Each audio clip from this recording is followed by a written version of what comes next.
पंखा को थोड़ा साइड कीजिए, उधर घुमा दो। हल्का सा, पूरा घुमा दो, थोड़ा साइड, जितना हवा थोड़ा नहीं सा, लगे जो हल्का सा। कर लेते। हाँ हाँ।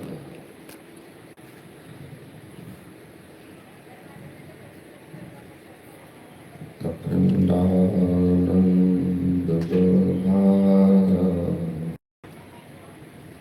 शिष्य संतापहारिणी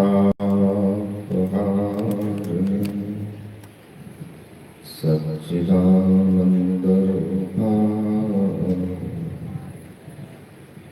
रामानुजमे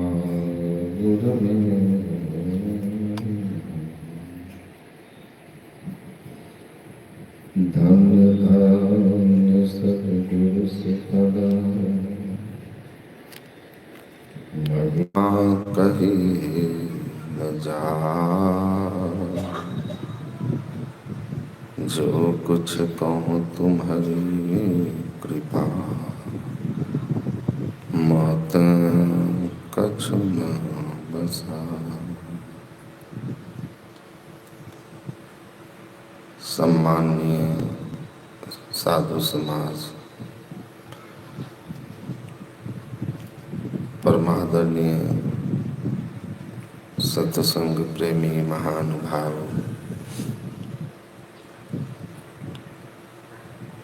धर्मानुरागिनी माताओं एवं धर्मशिला बहन, गुरु महाराज के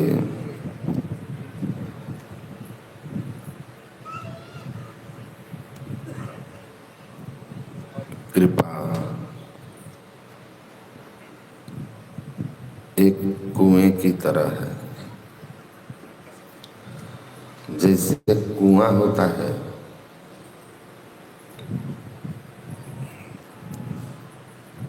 कुआं जो होता है, कम कीजिए, वाइब्रेशन नहीं चाहिए। जो लोग यहाँ आए हैं अच्छा से सुनिए, जो घर बैठे हैं उनका जिम्मेवारी हमारी नहीं है।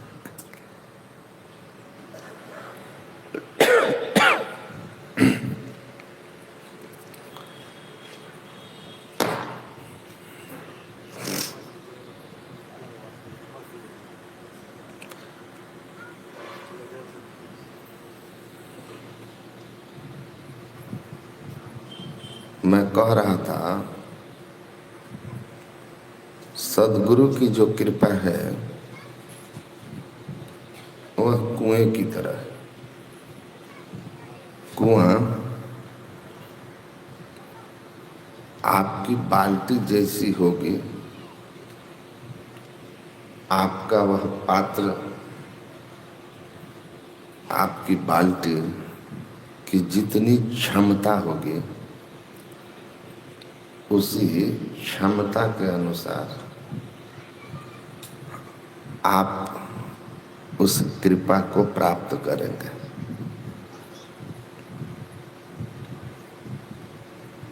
वहाँ भेदभाव नहीं होता है।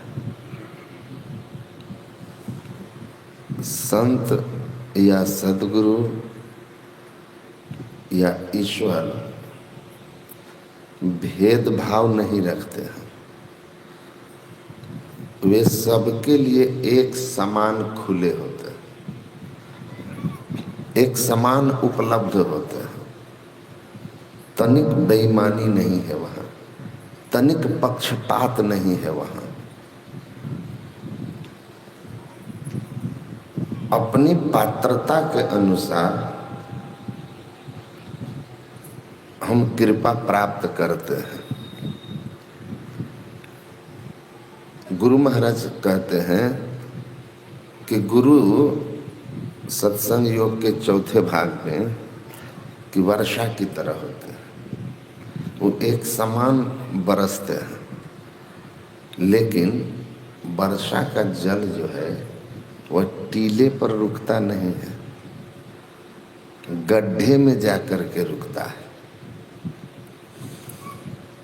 तो जहाँ गड्ढा जितना बड़ा, वहाँ जल उतना ज़्यादा संग्रहण होगा, और जो बिल्कुल टीला है वहाँ कुछ नहीं।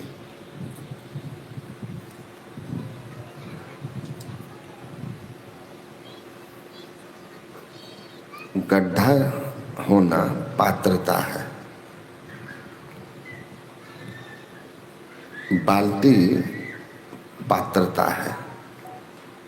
अब किसी की बाल्टी ही 5 लीटर की हो तो कुआं चाह कर भी उसको 6 लीटर जल नहीं दे सकता है। आपको जितना चाहिए आप अपने आप को उतना पात्र बनाइए, अपने को उतना बड़ा कीजिए, बड़ा पात्र बनिए।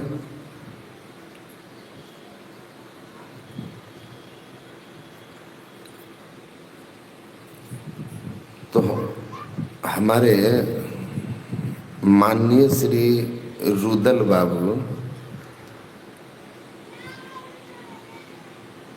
अपने भाव व्यक्त करते हुए कह रहे थे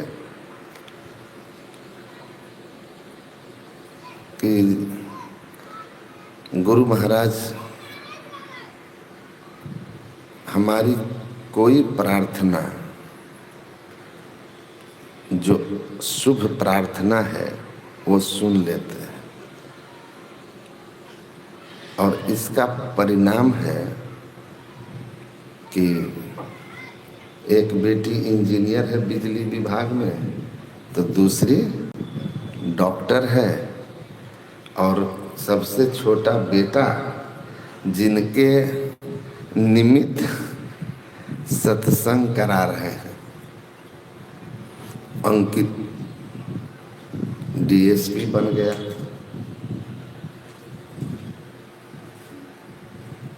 यह संसार की उपलब्धि है। इस संसार में जो भी गुरु महाराज के प्रति अपने को समर्पण भाव में रखेंगे, देखिए गुरु महाराज मैं कहता हूँ तो किसी मनुष्य को मत समझिएगा। जिस परमात्मा को कोई राम कोई कृष्ण कहता है, मैं उसी परमात्मा को गुरु महाराज कहता हूँ। उस परमात्मा को मैं गुरु महाराज के नाम से पुकारता हूँ। सिख लोग उसे वाहे गुरु कहते हैं, उसी परमात्मा को। तो दादू सिरजनहार के कहते नाम अनंत, अचित आवे सो लीजिए, यों सुमिरे साधु संत। तो परमात्मा के अनंत नाम है। उस अनंत नाम में से एक नाम गुरु, हम इसी को लेते हैं। हम उसी परमात्मा को गुरु महाराज कहते हैं, उसी परमात्मा को गुरु रूप में भजते हैं। तो इसको आप स्पष्ट रहिएगा कि गुरु महाराज कह रहा हूं तो इसका मतलब कि परमात्मा से इतर कुछ कह रहा हूं।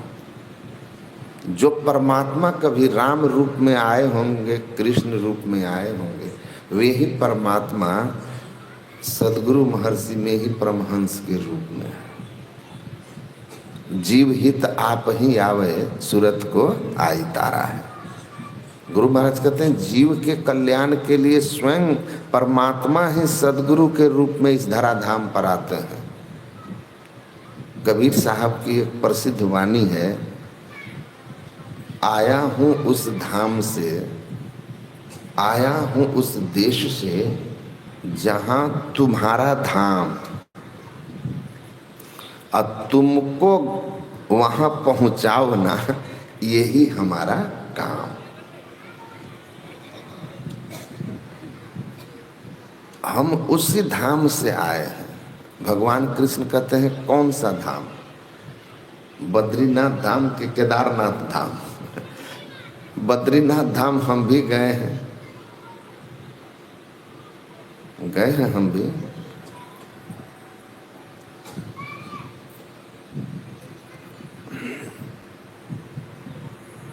लेकिन जिस धाम की चर्चा है, कहते हैं वो तुम्हारा धाम कैसा है? यद गत्वा न निवर्तन्ते तद धाम परमम मम। भगवान कृष्ण कहते हैं जहाँ जाने के बाद जीव दोबारा लौट के इस दुखमय संसार में नहीं आता है, वही मेरा धाम है। कबीर कह रहे हैं वही धाम से मैं यहाँ आया हूँ, पर तुम्हारी तरह प्रकृति के प्रवाह में बह करके नहीं आया हूँ। मैं अपनी मौज से, अपनी इच्छा से, निज इच्छा निर्मित तनु, अपनी इच्छा से शरीर धारण किया हूँ ताकि तुमको यहाँ से फिर वहाँ पहुँचा दूँ, दुख की नगरी से निकाल के।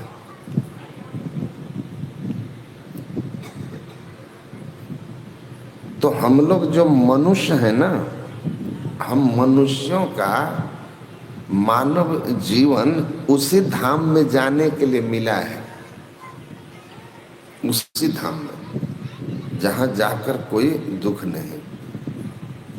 सदगुरु महाराज अपने पद में कहते हैं कि जनी लिपटो रे प्यारे जग परदेशवा, असुख कछुई हवा नाही, यह परदेशवा काल के भेसवा, जोरे आवे दुख पाही।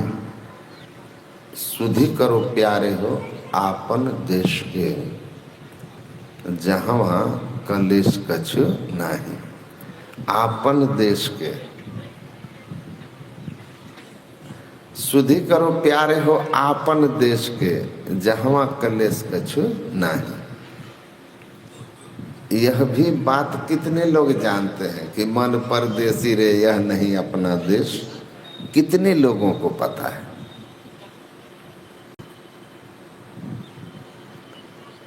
पता ही नहीं। स्वामी विवेकानंद जी अमेरिका में थे तो सुबह सुबह किसी बाग में टहल रहे थे, तो सन्यासी वेशभूषा जो है ये तो भारत का ही है। इस दुनिया को सन्यास किसने दिया? भारत ने दिया। और एक बात याद रखिएगा, संसार के जितने भी आप विज्ञान और वैज्ञानिक खोज दे दीजिए, वो विज्ञान केवल भौतिक संसाधन बढ़ा देगा, सुख सुविधा बढ़ा देगा, मोबाइल, टीवी, एयर कंडीशन ला देगा आपके जीवन में। लेकिन सन्यासी जब तक आपके जीवन में नहीं आया, मेरा मतलब है साधु महात्मा, मेरा मतलब है अध्यात्म ज्ञान जानने वाले, वो चाहे गृहस्थ भेष में हो या विरक्त भेष में, वो अगर आपके जीवन में नहीं है तो फिर जान लीजिए कि आपका सोफा सेट, टीवी सेट कोई काम नहीं करेगा, क्योंकि माइंड सेट आपका खराब रहेगा। संत महात्मा जब जीवन में आते हैं ना, तभी हमारी भौतिक संसाधन जो हम जुटाए हुए हैं वो हमको सुख दे पाते हैं, सुख दे पाते हैं। और अगर भौतिक संसाधन नहीं भी है तो आप निश्चिंत रहिए। झोपड़ी में रहने वाले कबीर या जूता बनाने वाला रविदास पीपा जैसे राजा के शरण में नहीं गए थे, न मेवाड़ की महारानी मीराबाई के शरण में वो गए थे। मेवाड़ की महारानी मीराबाई और काशी के नरेश पीपा दोनों झोपड़ी में रहकर जूता बनाने वाले रविदास के पास आए थे सुख शांति के लिए, और उनके शिष्यत्व को ग्रहण किए थे। उनके शिष्यत्व को ग्रहण किए। तो जब तक अध्यात्म ज्ञान से अपने को नहीं जोड़ेंगे आप, जब तक संत सदगुरु के चरण में नहीं पहुंचेंगे, तो जान लीजिए यह संसार आपके लिए कभी सुख का स्थान नहीं हो सकता। यहाँ आप शांति से एक क्षण नहीं जी सकेंगे। तो जीवन में सुख शांति चाहिए और निश्चिंतता चाहिए। तो पलटू साहब कहते हैं, पलटू सोए मगन में, साहब चौकीदार। साहब चौकीदार, मगन में रहो।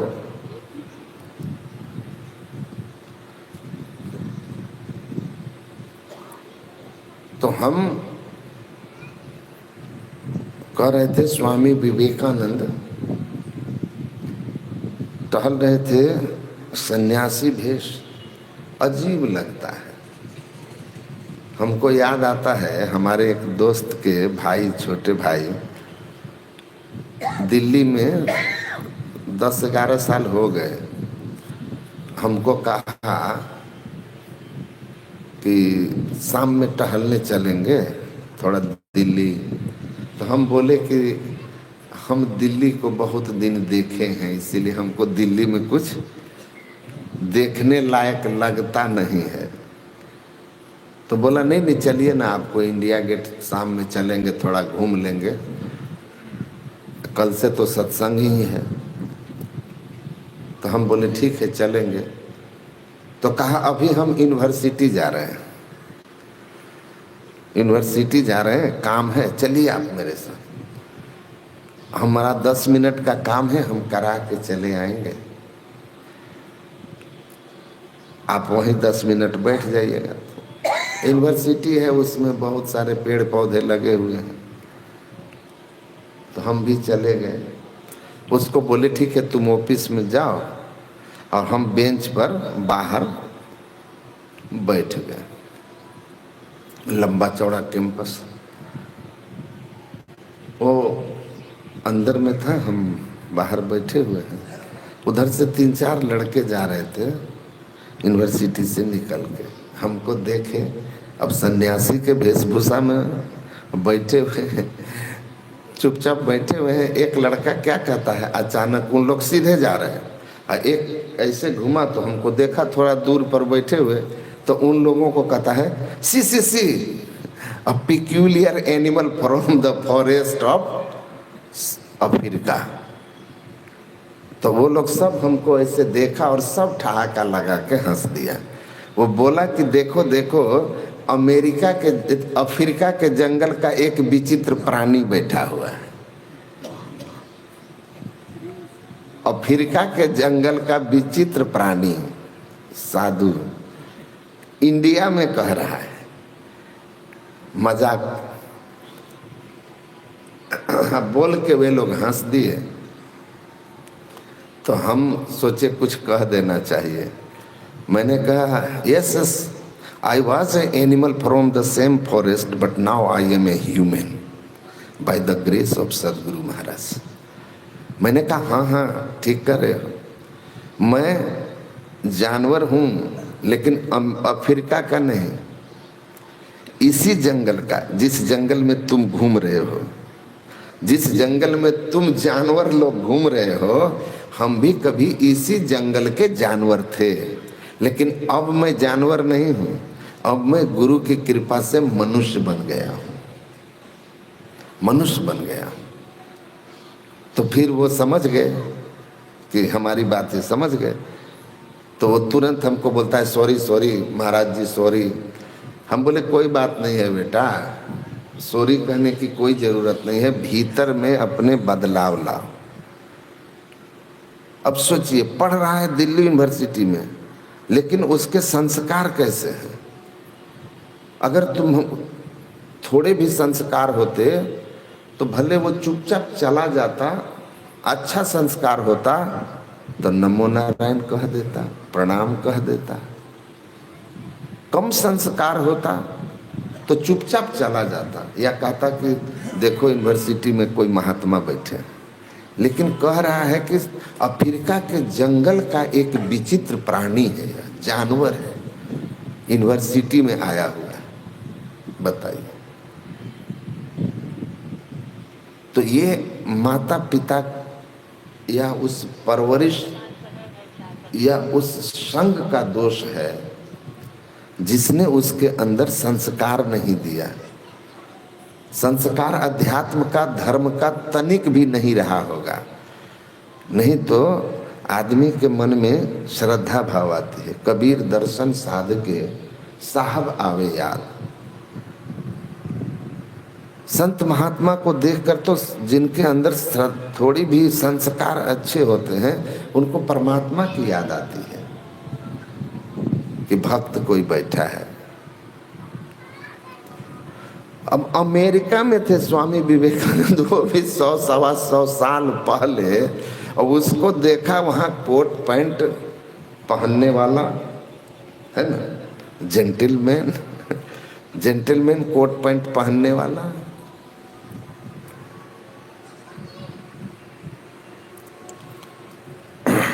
तो स्वामी विवेकानंद को देख के पहले तो वे लोग हंसे, आपस में कुछ कटाक्ष किए, और तब कहते हैं कि मतलब कहा कि see the gentleman of India, see the gentleman. और उनके ड्रेस पर बड़ा मजाक किया। फिर पूछा कि where do you belong to, आप कहाँ के रहने वाले हो भाई, विचित्र भेषधारी। तो स्वामी विवेकानंद ने कहा कि you tell me where do you belong to, आप बताइए आप कहाँ के रहने वाले हैं। तो उन लोगों ने कहा वी आर अमेरिकन्स, हम तो अमेरिकी हैं। स्वामी विवेकानंद कहते हैं before America where were you, America में जन्म लेने से पहले तुम कहाँ थे। उनको थोड़ा अटपटा सा लगा कि सवाल कैसा कर रहा है, अमेरिका में रहने से पहले कहाँ थे। अब उस शरीर को ही जो मैं मान रहा हो, शरीर से परे कोई अविनाशी तत्व है उसको नहीं जान रहा हो, तो उसको तो लगेगा कि शरीर के पहले का क्या प्रश्न है, यही है जो है, हम यही है, सामने है।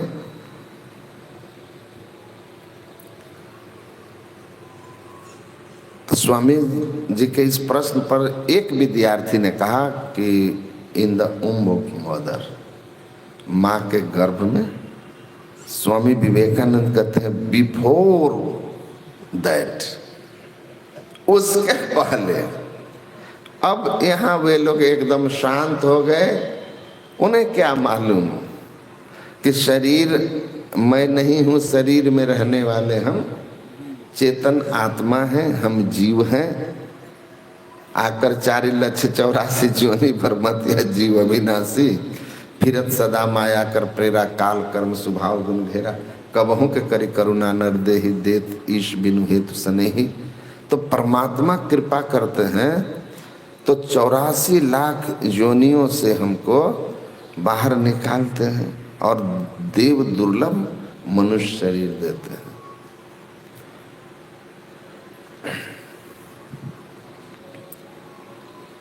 उनको पता नहीं, देह भाव में रहते हैं। राक्षस उसी को न बोलते हैं। राक्षस जो थे देह भाव वाले, आप सुने होंगे ना कि देव और दानव दोनों गए, भगवान से पूछा कि मैं कौन हूँ, तो कहा कि जल में जाकर के परछाई देख लो, जल में जाकर देखो पता चल जाएगा तुम कौन हो। तो दानव जो था वो जब जल में देखा परछाई तो अपना ही चेहरा दिखा, जल में अपने को ही देखा। तो उस राक्षस ने यह मान लिया कि मैं जो हूं, यह देह जो है ये ही मैं हूं। और जो देवता था उसने देखा जल में, तो उसको लगा कि अच्छा तो मैं यही देह हूं। फिर वो गया वहां, कुछ दिन के बाद कहा कि भाई आपने कहा था पानी में देखो, तो पानी में तो चेहरा दिखा, और शास्त्र में लिखा है कि जो आत्मा है वो तो घटता बढ़ता नहीं है, उसमें तो परिवर्तन नहीं होता है, वह तो उत्पत्ति नाश से मुक्त है। आत्मा का तो नाश होता नहीं, और शरीर को तो, शरीर में तो परिवर्तन हो रहा है, नाश हो रहा है, ये तो अविनाशी नहीं है। तो फिर ये आत्मा कैसे हुआ जो मैं हूं? तत्वमसि तुम वही हो, अयम आत्मा ब्रह्म। तो यह आत्मा क्या है? वो तो अविनाशी है।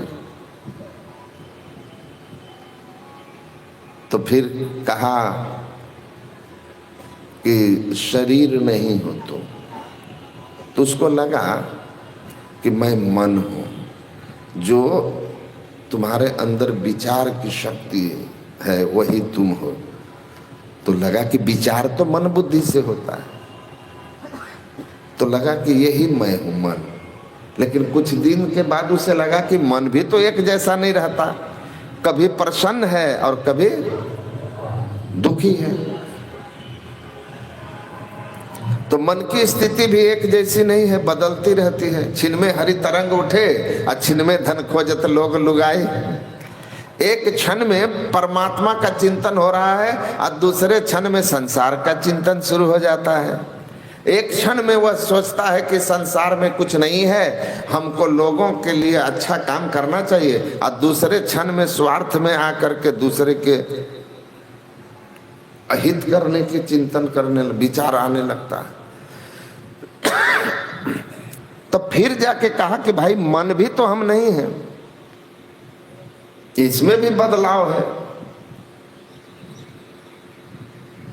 एक रस सकल छन जामे न विषय लक्षण, तिसमें मुझे रमा दो, हे प्रेम रूपी सदगुरु प्रेमी हमें बना दो। तो जिसमें न विषय लक्षण, जो एक रस सकल क्षण बिना परिवर्तन का वो शाश्वत रहता है। तब उन्होंने कहा कि आप मन भी नहीं हैं, इंद्रियां भी नहीं हैं, शरीर भी नहीं है, आप इस शरीर के अंदर रहने वाला वह चेतन आत्मा है जो अव्यक्त सत्ता है। लेकिन राक्षस पहले बार में ही समझ गया कि हम आत्मा यही देह है, हम यही हैं, खाओ पियो मौज करो, है ना। और उसके बाद से राक्षस लोग संसार में तप करते हैं, तप करके बल अर्जित करते हैं, और उस अर्जित बल का भी प्रयोग अपने सुख के लिए दूसरों को कष्ट देने में करते हैं। ऐसे भाव भंगिमा में जो जीता है अपने सुख के लिए दूसरों को कष्ट देने वाली भाव भंगिमा में, सब राक्षस ही हैं, राक्षस ही हैं। तो राक्षस भाव है, शरीर से ऊपर किसी बात को जानते ही नहीं हैं आप।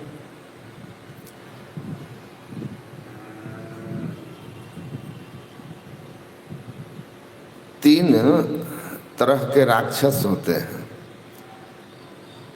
मतलब राक्षस कौन कौन होते हैं भगवान शिव बताते हैं, पहले इसको समझ लेते हैं, ये भी बहुत जरूरी है।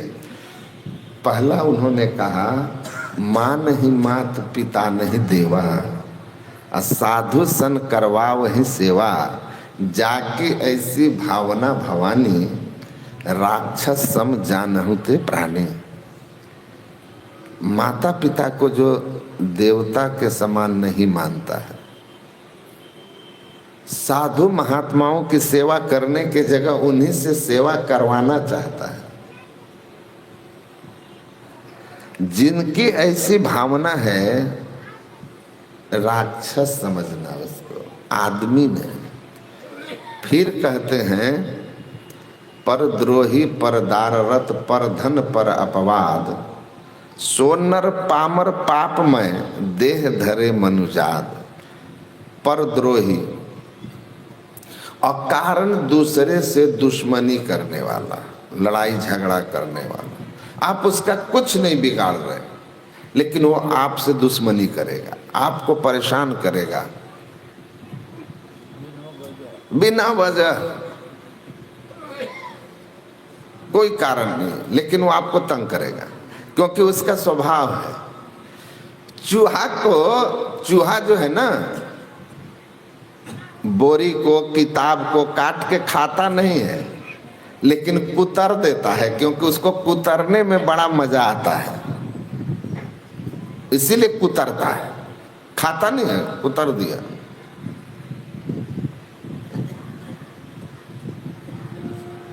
स्वभाव है, उसके दांत को राहत मिलती है दूसरे को कुतर के, दूसरे को क्षति पहुंचा के।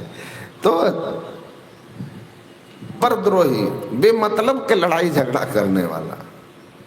परदाररत, दूसरे की पत्नी या पति में आसक्त रहने वाला।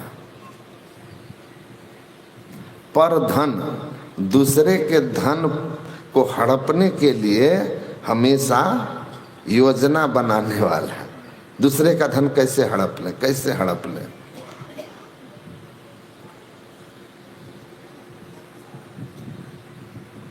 और उसके लिए किसी हद तक चला जाएगा। हम ऐसे एक आदमी को जान रहे हैं, एक चौराहे पर, शहर के चौराहे पर एक पुराना मकान में एक परिवार रहता था। उनको सिर्फ एक बेटी, और उसके जमीन पर नजर है एक दबंग आदमी की। जितना पैसा लेना है ले लो, बोली भाई हमारा घर है, इसके पीछे से 2 कट्ठा जमीन बेच लेंगे, उसको भी बेचेंगे तो 1 करोड़ मिलेगा। बेटी की शादी करेंगे और शेष पैसा जो भी बचेगा, 50 लाख में विवाह करेंगे, 50 लाख बचेगा। उस 50 लाख से नीचे मार्केट बना देंगे और ऊपर हम अपना घर बना देंगे, तो हमारे बेटी दामाद सुखी रहेंगे, यहाँ से भी आय होगी। अब 50 लाख वाला दामाद तो कोई भिखारी तो होगा नहीं, है ना? लेकिन उस आदमी की उस पर नजर थी। कितना आदमी नीचे गिरता है देखिए। मनुष्य भेष में किस लेवल तक आदमी राक्षस होता है। उसने क्या किया, बूढ़ी को हत्या के मुकदमे में फंसवा दिया। हत्या के मुकदमे में, और कहा कि बुढ़िया अब तो तुम जेल जाएगी। अब पुलिस से उनकी सेटिंग थी। अब पुलिस में अच्छे भी लोग हैं और खराब भी लोग हैं। एक जज साहब एक वृद्ध आदमी को एक केस से रिहा किए, बरी कर दिए, सजा नहीं किए। तो बूढ़ा जो था वो खुश होकर के कहा कि जज साहब हम आपको आशीर्वाद देते हैं कि आप दरोगा बन जाइए। तो जज कहता है कि भाई जज जो होता है वो दरोगा से बड़ा पद होता है, बड़ा पद होता है। तो बूढ़े ने कहा होता होगा, आपको 10 साल लग गए हमको बरी करने में और हम उजड़ गए। निर्दोष बनने में 10 साल लग गया जज साहब, आप हमको निर्दोष घोषित करने में 10 साल लगा दिए, हम उजड़ गए। दरोगा उसी समय कह रहा था कि 5,000 दो तो अभी रफा दफा कर देंगे। जो 5,000 में रफा दफा तत्काल कर रहा था 10 साल पहले, नहीं दिए उसको तो हम तो बिक गए। बरी होने के पहले कितना लाख दे दिए, बिक गए। तो इसीलिए कहे कि दरोगा बन जाओ भैया, दरोगा बन जाओ। तो होता है। राजेंद्र प्रसाद जी के भी जीवनी में मैं पढ़ा कि वो राष्ट्रपति बन गए और उनके चाचा जब मिलने गए ना, तो मिलने बड़े बड़े लोग जाते थे, तो रात हो गई थी। तो कहा कि हम आए हैं राजेंद्र से मिलने, चाचा हैं। तो जो वहाँ पर कर्मचारी, जो सुरक्षा पदाधिकारी था, वो बोला कि अभी वो राष्ट्रपति आराम में है, अभी आप उनसे नहीं मिल सकते, सुबह मिलिएगा। उसको लगा कि भैया इसके जितने लोग छपरा सिवान से आते हैं, कोई ना कोई रिश्तेदारी निकलते हैं उनका, अपना रिश्तेदारी बताते हैं। तो कहा इतनी रात में कहाँ, कहा आप आराम कीजिए, सुबह मिलिएगा। तो डॉक्टर राजेंद्र प्रसाद लिखे हैं कि सुबह हमारे हमको जब बताया सेक्रेटरी ने कि छपरा से अमुक नाम के आदमी आए हैं जो रात में आपसे मिलने की इच्छा किए, तो हमने कहा सुबह मिलिएगा। सुरक्षा गार्डों ने रोका तो आप उनसे सुबह, वो आए हैं मिलने के लिए इस नाम का। तो स्वामी राजेंद्र प्रसाद जी ने कहा कि तुम अब हमको गाली सुनवाओगे, वो मेरा ओरिजिनल चाचा है, जोड़ घटाव वाला नहीं है, पक्का चाचा है, पिताजी का छोटा भाई। वो गाली भी देने में मास्टर है भोजपुरी में। जब गया तो लिखते हैं कि आते चाचा कहते हैं, का रे राजेंद्र, तोरा इतना मेहनत से पढ़ैनी लिखैनी कि तू दरोगा बन जो, तो तू का बन गई? अब राष्ट्रपति को कह रहा है कि दरोगा बन जाने के लिए तुमको पढ़ाई लिखाए थे ना। तो वो बोले कि क्या हुआ? तो बगल में एगो खड़ा था, तो बोला कि अरे ये राष्ट्रपति हैं। कहा राष्ट्रपति है, एगो दरोगा जब इसके नाम पर हमको मिलने नहीं दिया तो खाक का राष्ट्रपति है।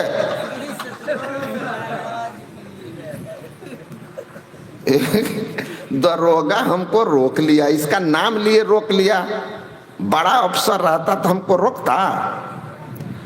तो राजेंद्र प्रसाद सोचे कि समझाने से बूढ़ा समझने वाला नहीं है, सबके सामने और गाली देगा। वो बोले चाचा गलती हो गई, गलती हो गई, अब जो हुआ हुआ, चलिए। तो पुलिस वाला का तो खेल है।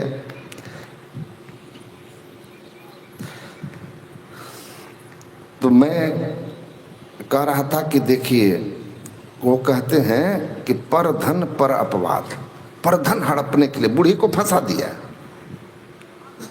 बूढ़ी फंस गई। अब बोला कि तुम बुढ़िया मर्डर केस में फंस गई, गवाह दुगो नकली तैयार हो गया, और सीधा साधा लोग डर गए। अब पुलिस भी आके धमका दिया। बुढ़िया लिख दी कि मेरे मरने के बाद इस जमीन का आधा जो है 7 कट्ठा में 3.5 कट्ठा जमीन इनका हो जाएगा। वो बना दी वसीयत वगैरह सब कि इनका हो जाएगा, और उसके एवज में उसको पैसा वैसा दे के, कुछ सेटिंग तो था ही, उसको बरी करवा दिया। पुलिस से ही निकलवा दिया। वेरिफिकेशन गया ऊपर, दरोगा जी फंसाए थे और डीएसपी साहब वेरिफिकेशन में बाहर कर दिए, निकल गए। लेकिन ऊपर वाले का लाठी देख लीजिए।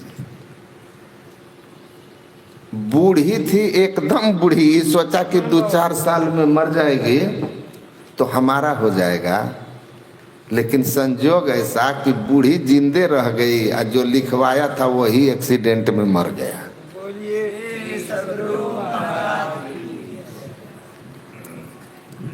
अब बुढ़िया जब वो मर गया तो वसीयत खत्म,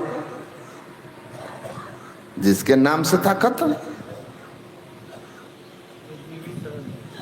जीवित के नाम से वसीयत होगा, वो खत्म हो गया।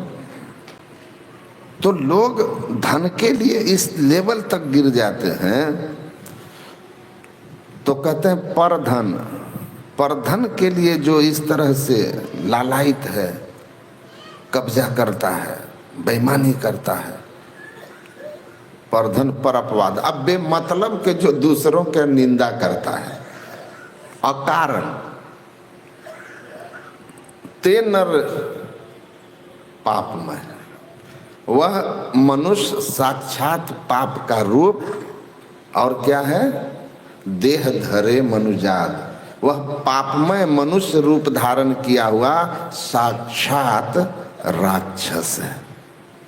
अब फिर वही भगवान शिव आगे कह रहे हैं, राक्षस मनुष्य को, कौन मनुष्य राक्षस है, ये थोड़ा आप लोगों को लगेगा, जो सत्संग से थोड़ा हटके हैं उनको थोड़ा ये चोट करेगा। वो कहते हैं आत्मार्थे पर प्राणान हिंसाद स्वादु फलेप्सया गृद्ध व्याघ श्रृंगालश्च राक्षसश्च समस्तु सह। ये महाभारत में है। पार्वती जी से कहते हैं भगवान शिव महाभारत के 6म खंड में कि हे देवी, जो अपने जिह्वा के स्वाद के लिए और शरीर का मांस बढ़ाने के लिए, प्रोटीन के लिए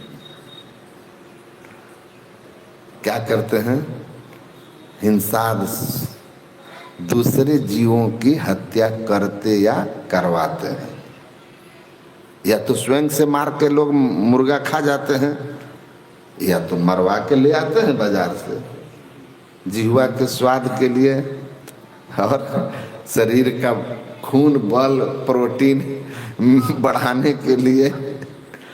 तो कहते हैं जो ऐसे होते हैं ना जीवों का मांस ग्रहण करने वाला, वो कौन होते हैं, तो कहते हैं आदमी के शरीर में गिद्ध, गिद्ध, अब तो लड़कों को पता भी नहीं चलेगा गिद्ध क्या होता है, किताबें में रह गया है भल्चर, गिद्ध।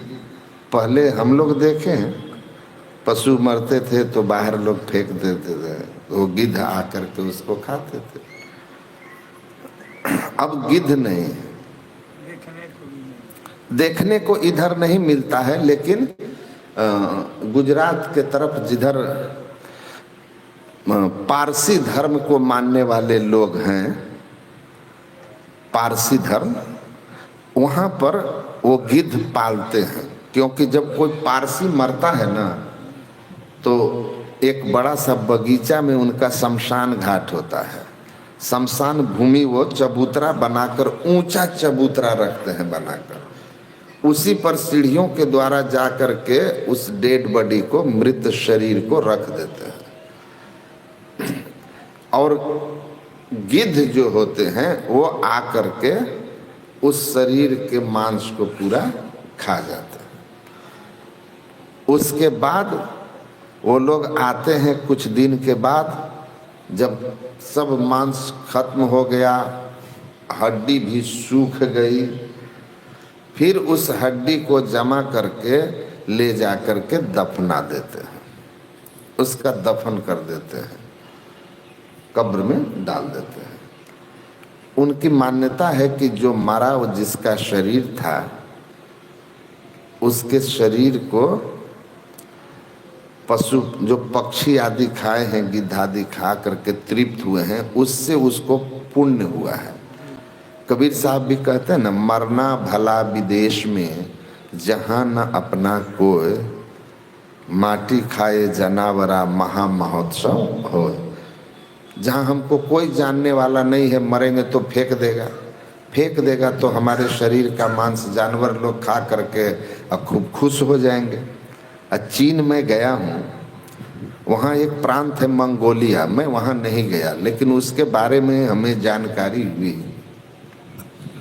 कि मंगोलिया में एक जनजाति रहता है, एक जनजाति समुदाय है। जिस समुदाय में अगर कोई मर जाता है तो उस मरे हुए आदमी को जलाते नहीं, गाड़ते नहीं हैं, क्या करते हैं, उसी को काट करके उसके मांस का भोज होता है और जनजाति समाज के लोग सब उसको खा जाते हैं। मंगोलिया में, चीन में वो जगह, सोच लीजिए। तो कैसे कैसी परंपरा है। इधर गिद्ध नहीं है, इसीलिए नहीं है कि इधर गिद्ध का काम अब आदमी गांव गांव में संभाल लिया है।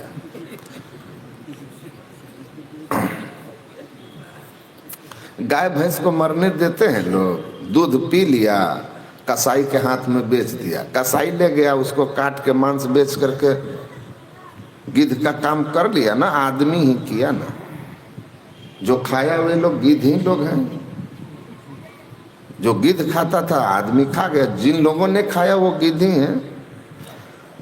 तो कह रहे कि अब ये मत सोचिएगा कि जो गौ माता को खाते हैं वो गिद्ध हैं। यहाँ वो कह रहे हैं कोई भी प्राणी जिनको आप कष्ट दे करके खा रहे हैं तो आप गिद्ध हैं, मतलब मांसाहारी गिद्ध है। हम तो कहते हैं गिद्ध से भी नीचे। एक बार गिद्ध को अपने जीवन से असंतुष्टि हुई। यहाँ तो बहुत कुछ पाकर के भी लोग असंतुष्ट रहते हैं, अब गिद्ध तो गिद्ध है, उसको असंतुष्टि हुई। उसको लगा कि आखिर ये कौन सी योनि है 84 लाख में कि इसको मांस भी खाना है, तो मरा हुआ मांस। गिद्ध मारकर कभी नहीं खाएगा। श्वास अगर चल भी रहा है तो गिद्ध हमला नहीं करता है। जब आपको देख लेगा एकदम मर गए आप, सड़ांध आपको आने लगा, तब गिद्ध बैठता है। ताजा ताजा शरीर पर भी गिद्ध नहीं बैठते, टाइम लेते हैं, कंफर्म होते हैं कि हम मर चुका है।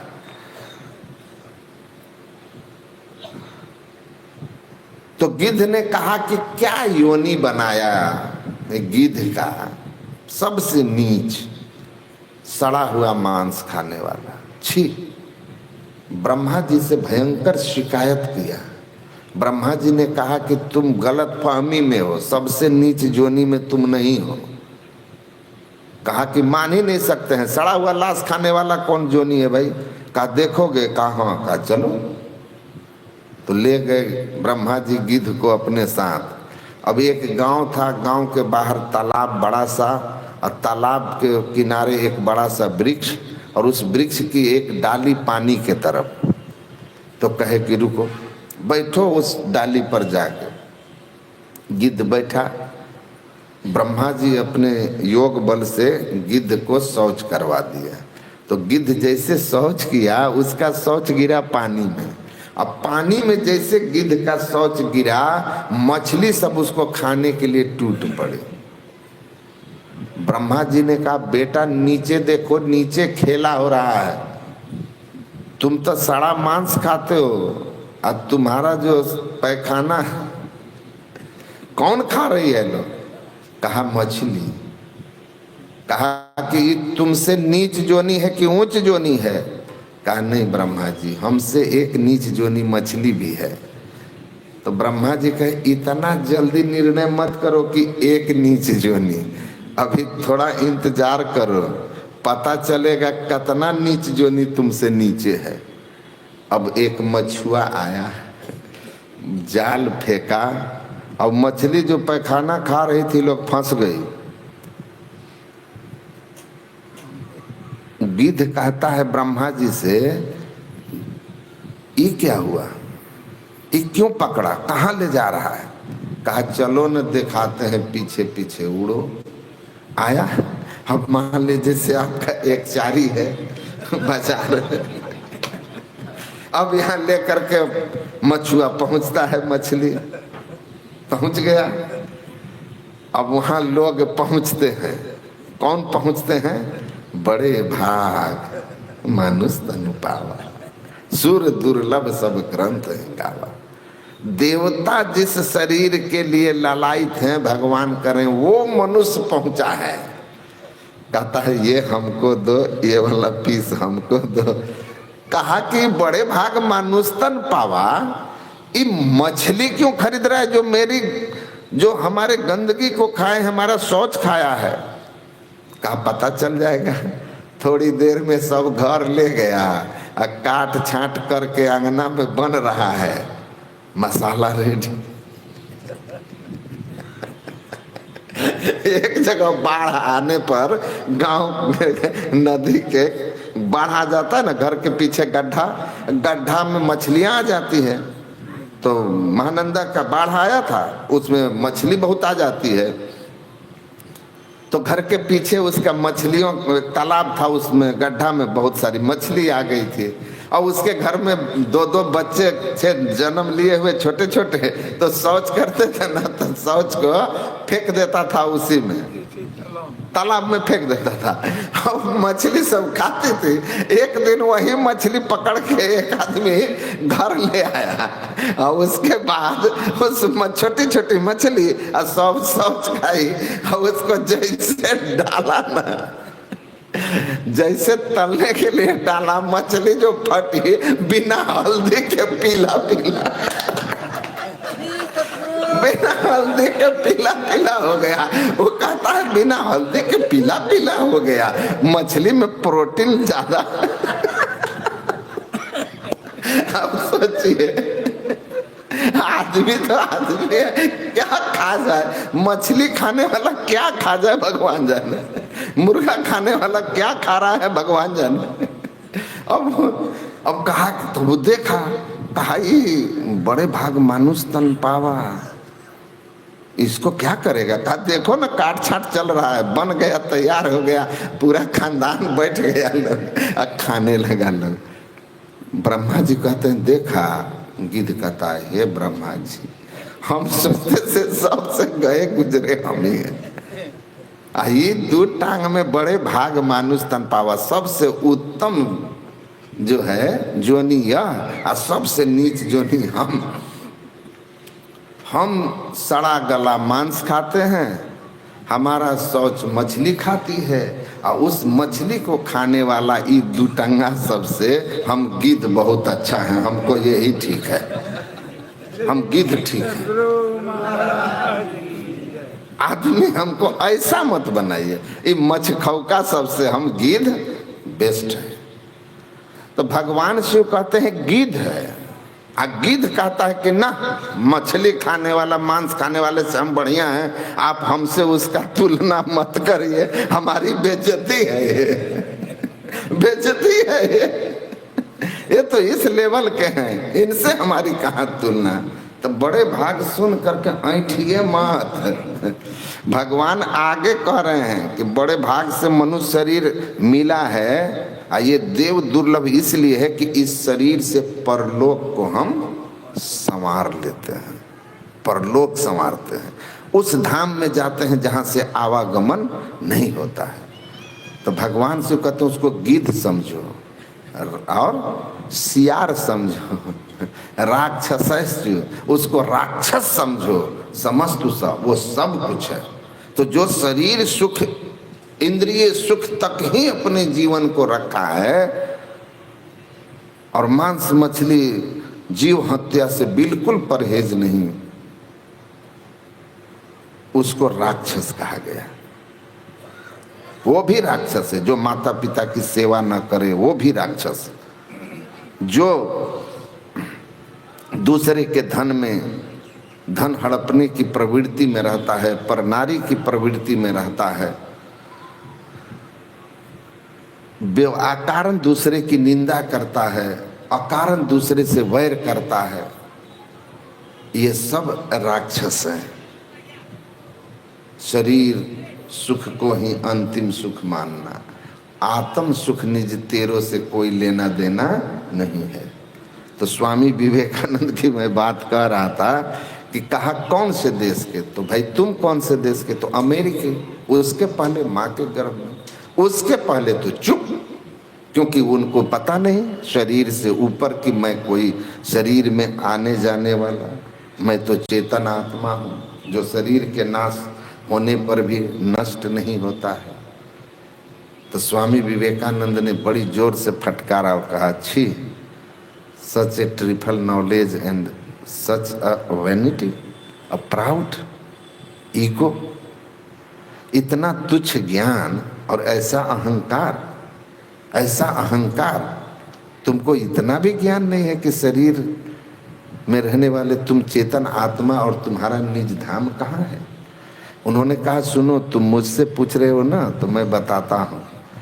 न तत्र भासते सूर्यो न शशांको न पावक, यद गत्वा न निवर्तन्ते तद्धाम परमं मम। जहां जाकर के फिर जीव इस दुखमय संसार में नहीं आता है ना, वो मेरा निज देश है।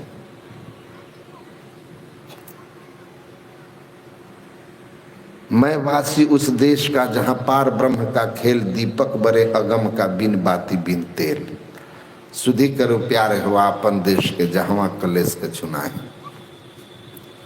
तो मनुष्य शरीर मिला है परलोक संवारने के लिए, अब हम फंस गए हैं यहाँ इंद्रिय सुख में, इससे ऊपर ही नहीं उठ पा रहे।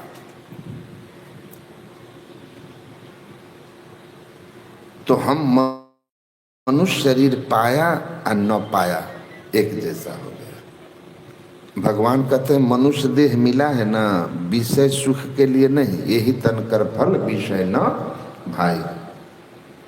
विषय सुख के लिए नहीं मिला है। हम विषय सुख में ही अगर रत हैं तो लाभ कहाँ मानुष तन पाए। मनुष्य शरीर पाने का कोई लाभ नहीं। लाभ कब है तो कहते हैं तब हम ऐसे अब हम ऐसे, यही जन्म का लाहा, ज्यों जल से जल पैस न निकसे, यूं ढूरी मिला जुलाहा।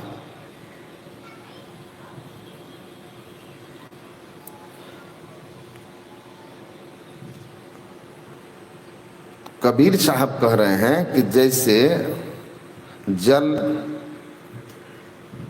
जल में मिलकर एक मेघ हो गया, अब उसको अलग नहीं कर सकते, अलग नहीं कर सकते, परख ही नहीं पाओगे। लोटा का जल ले जाकर के तालाब में डाल दीजिए, जिस तालाब से निकाले थे, फिर वो कौन सा जल है दुनिया का कोई भी ज्ञान अलग नहीं कर सकता, क्योंकि दोनों एक ही हैं, इसलिए घुल मिल के एक हो गए हैं।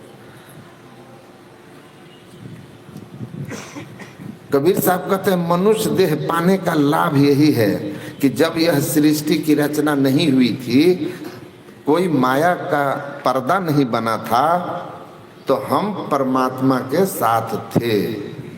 सिर्फ परमात्मा थे, हम भी परमात्मा थे। किस तरह? जैसे पर्दे का ये जो पर्दा डाल करके यहाँ आपने टेंट बना दिया, तो जब यह पर्दा नहीं था तो यह आकाश बाहर के आकाश के साथ एक था। इस पर्दे ने भेद पैदा कर दिया। इसको समझ लीजिए कि यहाँ सृष्टि की रचना हो गई। सृष्टि की रचना आपने कर दी परमात्मा की तरह, और यहाँ एक उस जो मध्याकाश था उससे एक अंश को आवरण में डाल दिया। इस पर्दे को हटा देंगे कल, फिर यह एक हो जाएगा। कबीर कहते हैं जब सृष्टि नहीं थी तो हम उसी अनंत के सनातन अंश, प्रकृति हो गई घटतम प्रकाश व शब्द पटरे जीव पर हैं छा रहे। ये प्रकृति बनी तो हमारे ऊपर पर्दा पड़ गया। हम जो अनंत के संग थे अब सीमित हो गए, शरीर के आवरण में होकर सीमा में आ गए। पहले अनंत थे, अब ससीम हो गए, असीम से ससीम हो गए, पर हैं उसी अनंत का अंश। तो ये जो ससीमता आई है, ये ससीमता सृष्टि के बनने पर आई है। वो कह रहे हैं कि जब सृष्टि नहीं थी तो हम अनंत के साथ अनंत थे, अब हमारा जो है इसके साथ पुनः हम उसी अवस्था में चले आए, ये मनुष्य जीवन का लाभ हुआ। आवरण हटा देकर परमात्मा को पा लेना, परलोक संवारना, मोक्ष पाना है, उससे एक में एक हो जाना। गुरु महाराज, हम गए थे बेंगलोर, हो गया सॉफ्टवेयर का एक मैनेजर है एक कंपनी में, तो वो हमको वहाँ सत्संग में ले गए, बुलाए थे। मैं जाता हूँ बेंगलोर वगैरह, प्राय साल में एक बार चला ही जाता हूँ। तो वो सत्संग प्रवचन में अपने कुछ कलीग्स को बुलाए थे जो साथ काम करते थे। तो प्रवचन जब हमारा समाप्त हो गया तो उन्हीं के कंपनी के एक सीनियर थे, तमिलनाडु के रहने वाले थे। तो हमारे पास बैठे आकर के बाद में, और फिर उन्होंने मुझसे कहा कि स्वामी जी, अहम ब्रह्मास्मि, मैं ब्रह्म हूँ। वेद वाक्य, अहम ब्रह्मास्मि, मैं ब्रह्म हूँ, डू यू एग्री, आप इससे सहमत हैं? तो हमने उसको कहा कि 100%, 100% इस बात से सहमत हूँ, अहम ब्रह्मास्मि। फिर मैंने उससे कहा, see the same question a journalist asked to my Sadguru Maharshi में ही परमहंस जी महाराज इन जालंधर, अहम ब्रह्मास्मि, डू यू एग्री? तो my Sadguru Maharaj replied him, 100%, but it is not for everyone. 100%, but not for everyone.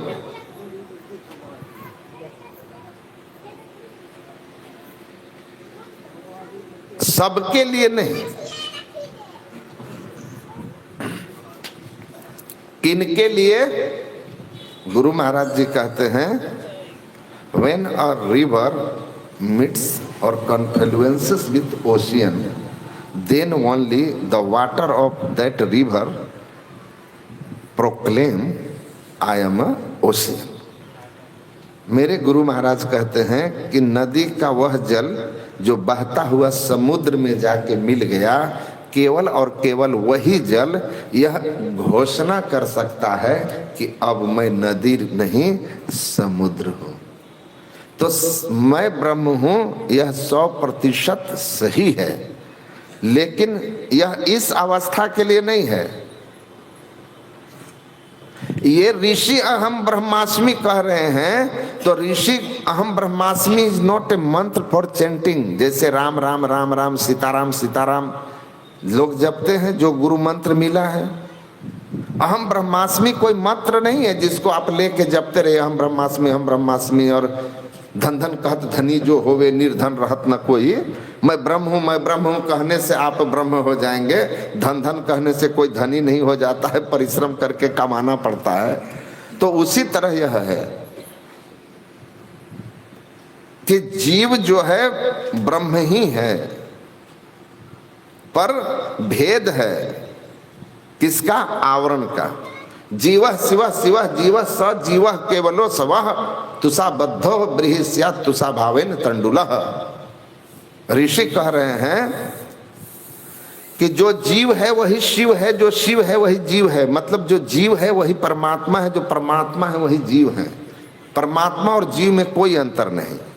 तो फिर जीव जो है बंधन में है, जीव दैहिक दैविक भौतिक ताप को भोगता है, जीव आवागमन का चक्र भोगता है, जीव अपने कर्मों के शुभ अशुभ फलों को भोगता है। अब परमात्मा न आवागमन में है, न कर्म बंधन में है, न उनको कोई दुख है। वो तो सच्चिदानंद रूपा है, सच्चिदानंद स्वरूप है। तो जीव और शिव एक कैसे हुआ है? लेकिन तुषा बद्धेन बृहस्यात्, धान और चावल में सिर्फ छिलके का भेद होता है। छिलका सहित को धान कहते हैं और छिलका रहित को चावल कहते हैं। का उसी तरह दोनों तत्व रूप में एक ही हैं, लेकिन उसी अनंत के जिस अंश पर छिलका अर्थात माया का आवरण हो जाता है वह ससीम हो जाता है। जो शरीर में बद्ध हो जाता है वह जीव कहलाता है। जो शरीर से मुक्त हो जाता है तो गुरु महाराज कहते हैं जैसे ही आवरण हटेगा इनके हटे माया हटेगी, प्रभु से होगी एकता, फिर द्वैतता नहीं कुछ रहेगी। आप और परमात्मा में कोई भेद नहीं रह जाएगा। हम प्रभु प्रभु हम एक ही होई, तब होगा अहम ब्रह्मास्मि। ये अनुभव है, ये अनुभूति होती है उनको जो पूर्ण समाधि में जाकर के शब्दातीत पद में जाकर माया के आवरण से मुक्त होकर के परमात्मा में लय होते हैं। ऐसे लोग संत कहलाते हैं, वही परलोक संवारते हैं। तो अहम ब्रह्मास्मि की अनुभूति करना इस मानव जीवन का लक्ष्य है। और ऋषि अगर कह रहे हैं मैं ब्रह्म हूं तो अनुभव करके कह रहे हैं ब्रह्म हूं। अनुभव करते हैं ईश्वर से मिल करके, ईश्वर होके तब कहता है मैं ईश्वर हूं। वाल्मीकि क्या कहते हैं, सो जानहि जेहि देहु जनाई जानत तुम ही होई जाई। हे राम, जो आपको जान लेता है वह राम ही हो जाता है। जो आपको स्वरूपतः जान लेता है कि आप राम ब्रह्म परमार्थ रूपा अविगत अलख अनादि अनुपा सकल विकार रहित गत भेदा कही नित्य पुकार ही वेदा। राम को जो ऐसे स्वरूप को जान लेता है कि सर्वव्यापी परमार्थिक सत्ता अनंत सत्ता है, ऐसे स्वरूप को जो आपको जान लेता है वो वही हो जाता है। समुद्र के बीच में बूंद पड़ा उसी में गया हेराए है जी। जो बूंद समुद्र में गिर गई अब समुद्र में मिल गई है वो समुद्र हो गई। तो मैंने उन मैनेजर साहब को कहा कि ये अनुभव होता है, ये कोई मंत्र रटने वाला नहीं है। ये ऋषि ने अनुभव किया और तब कहा कि मैं ब्रह्म हूं। संत अनुभव के कबीरा हम जानिया, जब जानिया तब मन मानिया। लोग ना पति जे तो क्या कीजिए। कबीर कहते हैं हम उस परमात्मा को जान गए हैं, अजान करके अब कबीर और परमात्मा में कोई अंतर नहीं रह गया। गुरु महाराज कहते हैं हम प्रभु प्रभु हम ये कहीं हुई। ईसा मसीह कहते हैं I and my father both are one.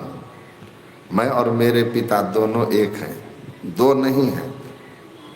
तो नदी समुद्र में मिल जाती है। यथा नद्यः स्यन्दमाने समुद्रे अस्तंग गच्छन्ति नाम रूपे विहाय तथा विद्वान नाम रूपात् विमुक्तः परात् पर पुरुष मुपैति दिव्यम। नदी जब समुद्र में मिलती है तो नदी का नाम रूप समाप्त, उपाधि समाप्त, अब समुद्र है। सरिता जल जल निर्मय जाई हो ही अचल जिमि जीव हरि पाई। नदी का जल समुद्र में मिलते ही उसकी गति समाप्त हो जाती है। सागर की तरफ उसमें जो है विशालता और प्रशांत महासागर की अचलता आ जाती है। वैसे ही जीव पीयू में मिला तो पीयू हो गया। ये अध्यात्म है। अध्यात्म का गणित ऐसा ही है, 1 + 1 = 1। जीव प्लस शिव बराबर शिव। जब हम थे तब हरि नहीं, अब हरि हैं हम नहीं। अब हैं हरि हम नहीं। जब हमारी सत्ता थी ना तो परमात्मा हमसे अलग थे, हम दो थे। परमात्मा की अनुभूति हमें नहीं थी, उससे अलग थे। अब जैसे ही परमात्मा को जाना परमात्मा ही रह गए, हम ही गायब हो गए। तो ईश्वर को जानने वाला ईश्वर हो जाता है। वाल्मीकि ईश्वर को जान के ईश्वर हो गए हैं। तब कहते हैं राम जो आपको जान लेता आप ही हो जाता है। कैसे जान के हो गया? वाल्मीकि भय ब्रह्म समाना, स्वयं ब्रह्म हो गए हैं। तो उस परमात्मा को जानने के लिए मनुष्य देह में ही केवल व्यवस्था है। ये साधन का धाम और मोक्ष किसी का हो सकता है। ये 84 लाख। और संत जो होते हैं वो जेलर की तरह, उनकी जब इच्छा होगी तब तक वो संसार में रहेंगे। जब इच्छा होगी संसार छोड़ के अपने धाम में चले जाएंगे। और जब मौज होगी फिर संसार में वह जीव के कल्याण के लिए अवतरित हो जाएंगे। और इसका कई प्रमाण है, कई प्रमाण है। सुखदेव जी महाराज द्वापर में थे और गरीबदास जी महाराज अभी कलयुग में हुए, कबीर साहब के भी बाद में। लेकिन चरणदास सुखदेव, प्यार करे अवगुण हरे चरणदास सुखदेव, सुखदेव जी महाराज इस कलयुग में प्रकट होकर के उनको दीक्षा दिए थे, क्योंकि उनका गुरु शिष्य का संबंध पुराना था। प्रकट होकर दीक्षा दिए।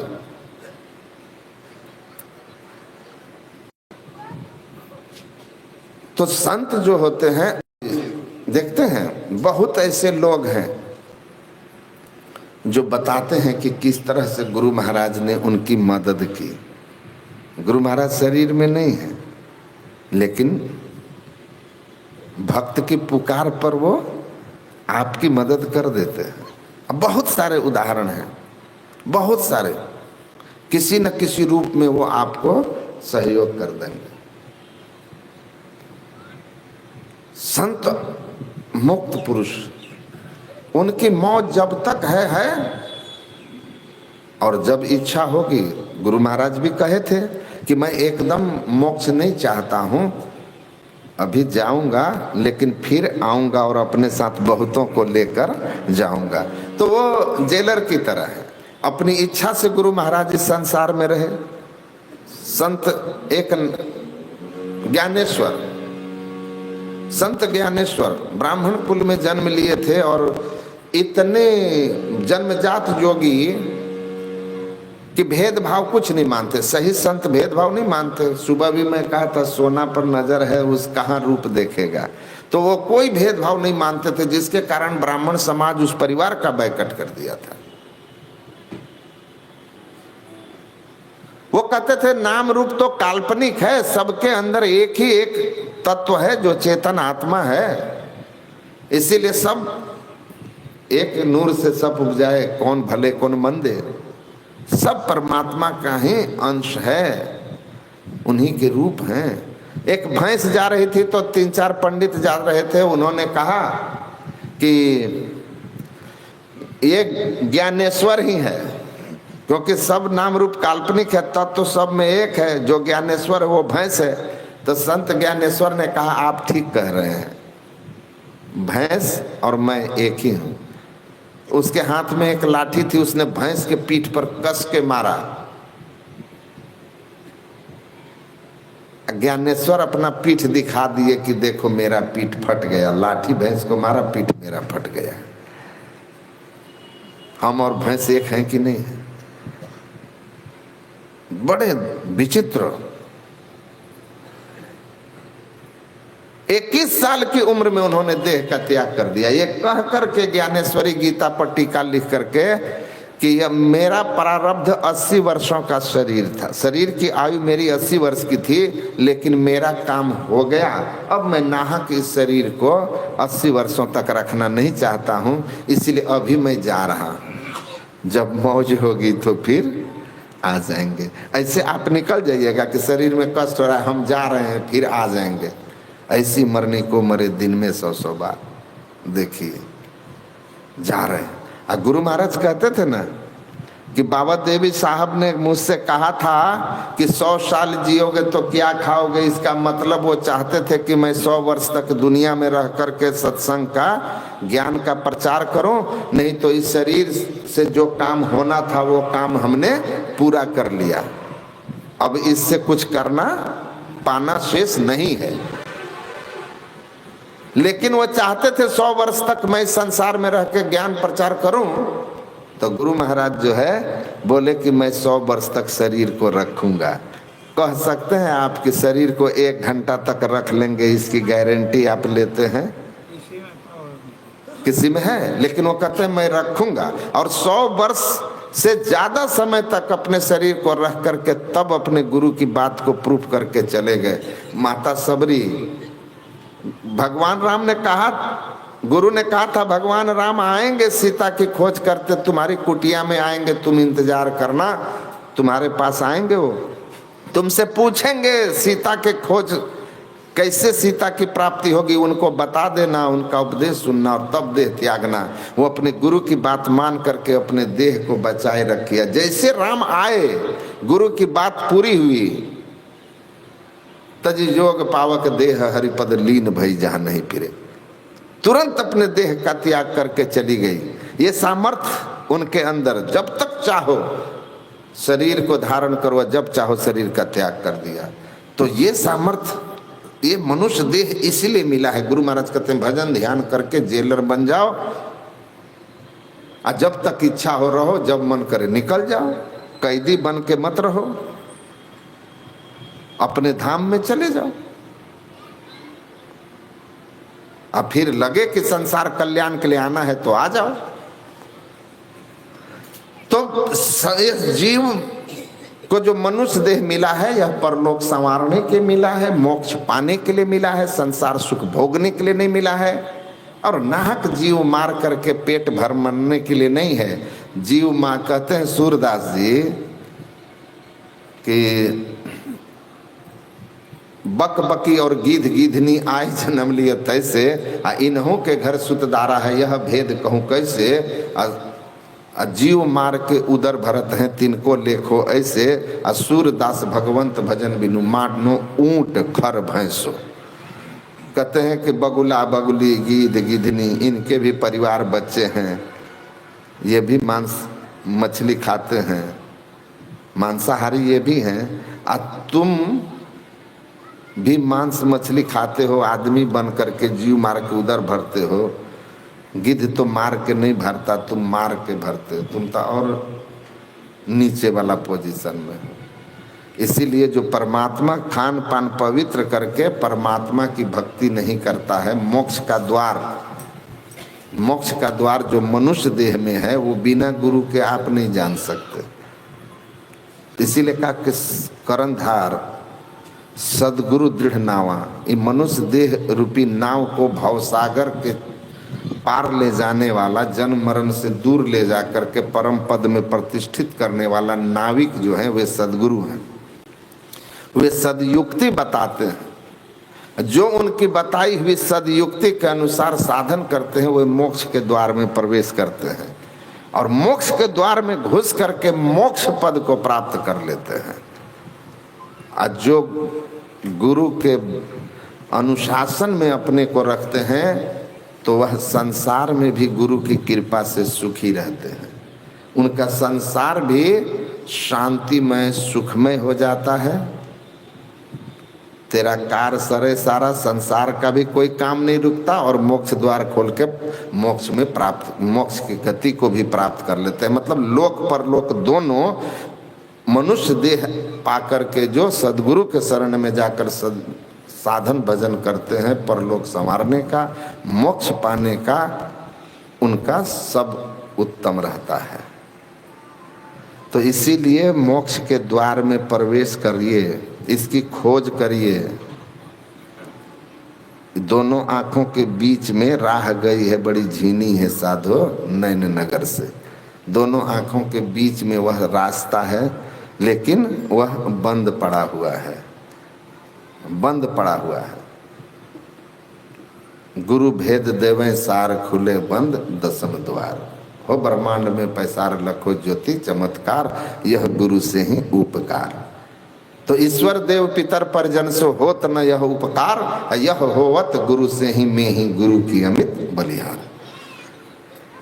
तो ये मोक्ष के द्वार बताने वाले सदगुरु होते हैं, भेद बता देते हैं। तो ठीक ठीक जो मोक्ष के द्वार की साधना करते हैं, एक मंत्र का जप किया, फिर मंत्र से संबंधित इष्ट रूप का ध्यान किया, और फिर तब बिंदु ध्यान या सुषुम्ना ध्यान या शिवनेत्र का ध्यान जो है उसको कहते हैं मोक्ष द्वार की साधना, बंद मोक्ष द्वार खोलने की साधना। इसकी युक्ति गुरु बता देते हैं, सहज करिए। बंद कराए पलक पट को कहे बाहर में तुम मत भटको, सीधे सखमुन बिंदु को गहवाया बाबा देवी ने। तो नैनन आगे देखिए तेज पुंज जगदीश, बाहर भीतर रमी रहा तह धर राखो शीश। 8 पहर निरखत रहो सन्मुख सदा हजूर, कह यारी घर ही मिले काहे जाते दूर। तो नैनन आगे देखिए, दोनों आंखों के मध्य में सामने गुरु निर्दिष्ट स्थान पर सिमटी हुई निगाह से देखने वाला दोनों दृष्टि की धारों को एक करने में सफल हो जाता है। कैसे? तो कहे कबीर चरण चित राखो जो सुई बीच डोरा रे। सुई में धागा पिरोने के लिए जैसे दृष्टि को आप समेट करके सुई के छेद पर केंद्रित करते हैं, वैसे बंद नेत्र वाला दोनों आंखों के मध्य में सामने अंधकार में सिमटी निगाह से देखता है, न नीचे न ऊपर न बाएं न दाएं न पीछे, षष्ठ बीचों बीच एक निशान दृष्टि की लाग। देखने की युक्ति से देखोगे तो लखत लखत लखी पड़े। दोनों दृष्टि की धारें, मन में कोई ख्याल आए हटाइए, दृष्टि को सामने टिकाइए, दीक्षा लेकर सीख करके, नहीं तो आंख पर गड़बड़ी हो जाएगी। आंख पर जोर नहीं डालना है, समझ बूझ करके करना है। दृष्टि धारे आपस में मिलेंगी। गुरु खोलिए वज्र के पाट, अंधेरी सन्मुख के, सामने का अंधेरा का जो वज्र की कबाड़ लगा हुआ है ना, वो खुल जाएगा। दृष्टि जैसे दोनों आपस में मिलेंगे, एक बिंदुता की प्राप्ति के साथ सिमटी हुई सूरत पिंड से ब्रह्मांड में चली जाएगी। मोक्ष का द्वार खुला, प्रकाश में पहुंच गए, और प्रकाश में पहुंच करके बिंदु में नाद का मेला उलटी के खेल यह खेला। बीजाक्षरम परम बिंदुम नादम तस्यो परिस्थितम सशब्दम चाक्षरे छिने निशब्दम परमम पदम। तो अपने अंदर की अनहद ध्वनियों में गुरु की युक्ति से अनहद में धुन सत लौलाए, सत ध्वनि को परख लेते हैं जो परमात्मा से उत्थित है, और उसी ध्वनि के सहारे उस ध्वनि के चुंबकीय गुण में पकड़ी हुई सूरत खिंचती हुई प्रकर्षण नए उस्मान मोक्षम इति प्रणव, खिंचती हुई वह चुंबकीय परमात्मा का धुन सूरत को, जीव को ले जा करके परमात्मा में केंद्रित कर देता है। और जो सब आवरण थे हट गए, अब नदी सागर में मिल गई, अब अहम ब्रह्मास्मि, तब हम ऐसे अब हम ऐसे हो गया, जीवन का लाभ मिल गया। यही काम करने के लिए मनुष्य देह मिला है। बाकी और कोई काम जो है वह इस शरीर संसार को चलाने के लिए है, लेकिन असली काम जो है वह यही है। तो इस काम की प्राथमिकता रखनी चाहिए। बाकी अपना रोजगार सबको संसार चलाने के लिए करना है, तो अपना जो भी जिनको रोजगार है, व्यापार है, या जो भी उनका नौकरी पेशा है, उसको आप ईमानदारी से कीजिए, खान पान पवित्र रखिए, गुरु के ज्ञान पर, गुरु के सामर्थ्य पर भरोसा रखिए, आपका अहित नहीं होगा। ठीक ठीक अपने को गुरु ज्ञान में रखिएगा तो जो मोहि भजे भजे मया को। आप अपने को गुरु के ज्ञान में रखिएगा, उनकी भक्ति कीजिएगा, वो आपका ध्यान रखेंगे, आपकी भक्ति करेंगे। मतलब भक्ति आपकी करने का मतलब आपका सेवा करेंगे। आप उनकी सेवा कर रहे हैं ध्यान करके, और वो आपकी सेवा करेंगे आपका संसार को सुधार करके, अब परमार्थ में आपकी उन्नति कराकर, साधना में उन्नति कराकर। तो श्रद्धा और विश्वास के साथ ध्यान भजन करना है, पाप कर्म से अलग रहना है, खान पान पवित्र रखना है, आदमी बनना है। गिद्ध को भी अगर ये कहना पड़ जाए कि हम इससे अच्छा हैं, तो फिर हमें आदमी बनने का क्या मतलब रह गया। तो इसको ध्यान में रखना है, आदमी बनना है, सद्गुण धारण करना है। तो मैं पुनः एक बार श्री रुदल बाबू ने जो यहाँ सत्संग का आयोजन अपने पुत्र अंकित कुमार रंजन के डीएसपी बनने के खुशी में कराए हैं, मैं इनको, इनके परिवार को गुरु महाराज से प्रार्थना करता हूँ कि ये लोग भौतिक और आध्यात्मिक उन्नति करें, और इनके पुत्र जो हैं अपने कार्य क्षेत्र में अपने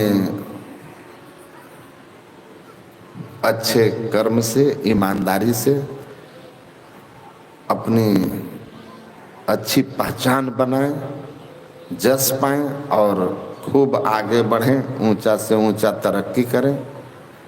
आप सब लोग के लिए मेरी ऐसी ही कामना है कि आप सब अपने परिवार के साथ सुखी रहें, उन्नति करें, प्रगति करें। फिर कभी अवसर मिलेगा तो फिर आएंगे। आज के लिए इतना ही।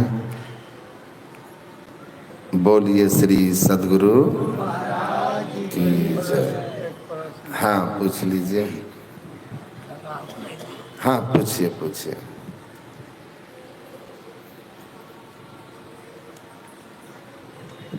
जैसे गुरु महाराज को ही मन में इशारा करके उनको परमात्मा के नाम से जैसे भोजन आया, हे परमात्मा आप आज बहुत सुंदर भोजन दिए, गुरु महाराज का नाम लेते नहीं लेते हैं तो क्या उसमें कोई त्रुटि उल्टी है?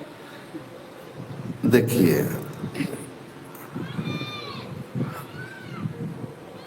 हमको इस बात का हमेशा विश्वास रखना चाहिए। तुलसीदास जी ने कहा है, तुम ही निवेदित भोजन करहीं, अब प्रभु प्रसाद पट भूषण धरहीं। मतलब जब कभी भी आपके सामने भोजन आए तो अपने इष्ट का प्रसाद मान करके, उनका धन्यवाद मान करके इसको ग्रहण करना चाहिए। नहीं करते हैं, अच्छी बात नहीं है। मेरा कहने का भाव ये है कि जैसे हम अपने भोजन को जैसे ही हम प्रभु प्रसाद मानते हैं, गुरु प्रसाद मानते हैं, तो फिर वह भोजन नहीं रह जाता है, प्रसाद हो जाता है। इसके ग्रंथ में लिखा हुआ है कि उसका फल क्या होता है।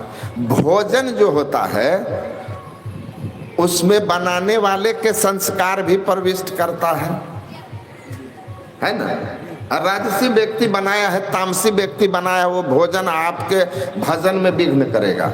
बेईमानी की कमाई का धन से बना हुआ है, वो भी विघ्न करेगा।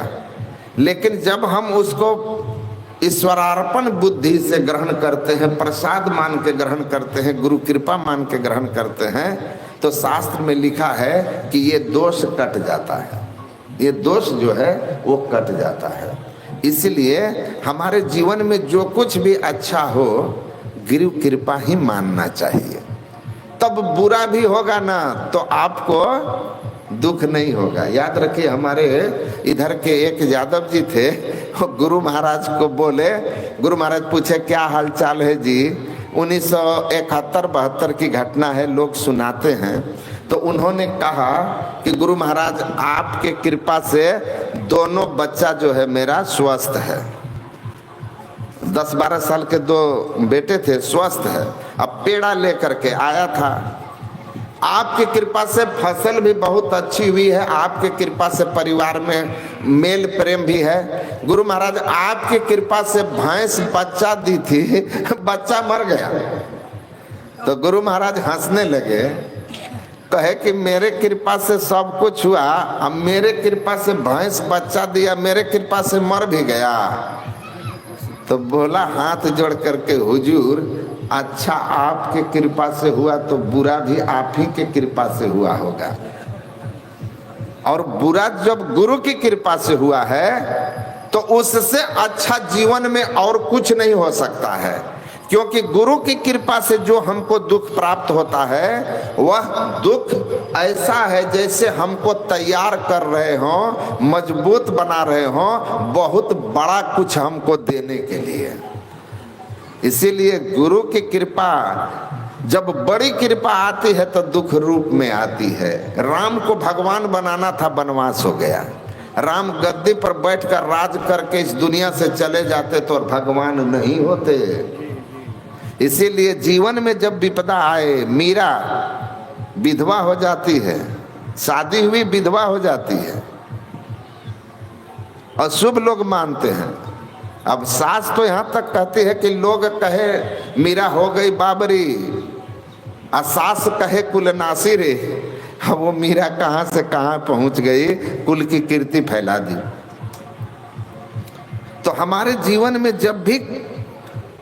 जब हम सदगुरु के शरण में हैं तो हमारे जीवन में जो कुछ भी आए वो सब उनकी कृपा मान करके उनका प्रसाद, प्रसाद माने क्या होता है? कृपा। प्रसाद का अर्थ कृपा होता है। एक ओंकार सतनाम सतगुरु प्रसाद। प्रसाद माने कृपा।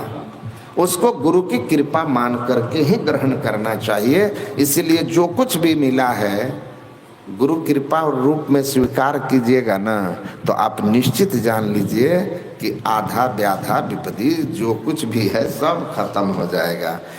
भोजन में किसी की जो बुरी दृष्टि या बुरे संस्कार प्रविष्ट हुए हैं ना, वह भी निकल जाएगा। जैसे उस भोजन को गुरु महाराज को स्मरण करके देखेंगे आप और उनका प्रसाद मानेंगे।